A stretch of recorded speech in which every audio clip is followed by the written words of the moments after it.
And probably the most common form of bullying is self-bullying.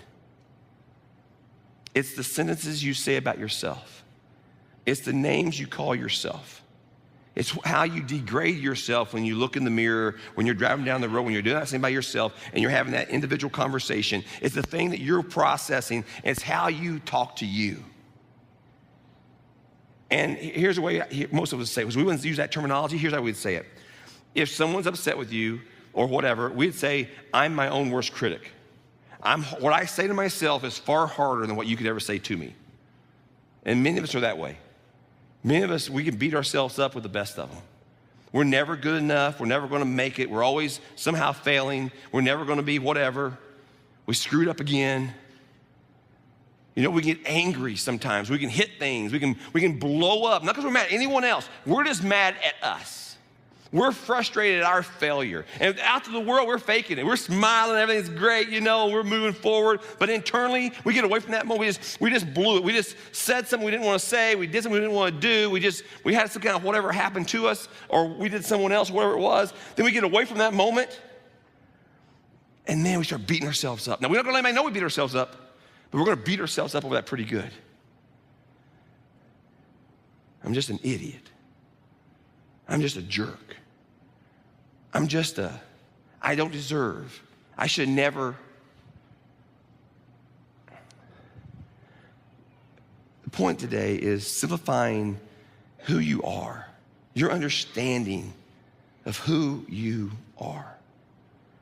And we overcomplicate it either by our ego type stuff, whether that be outwardly or internally, and we overcomplicate it by the way we beat ourselves up sometimes. Both of those are equally as bad. Here's what I want you to understand.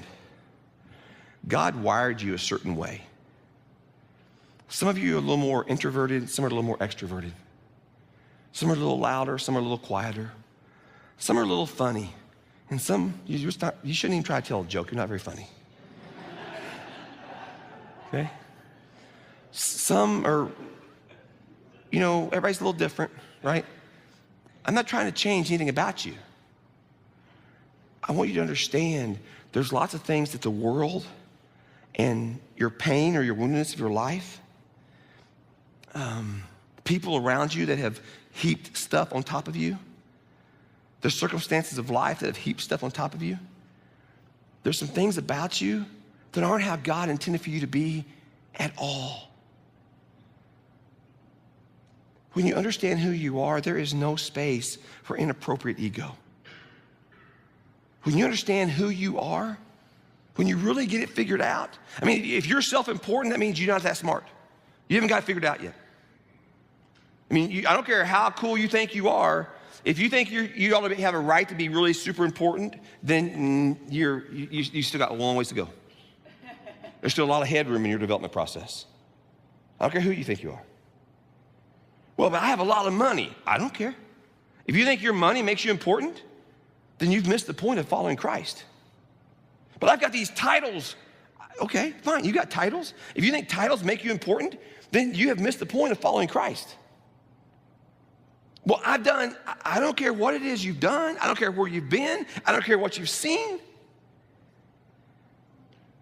The moment we think that we become too good, too much, we ought to deserve something, we're missing the point of what it means to follow Christ.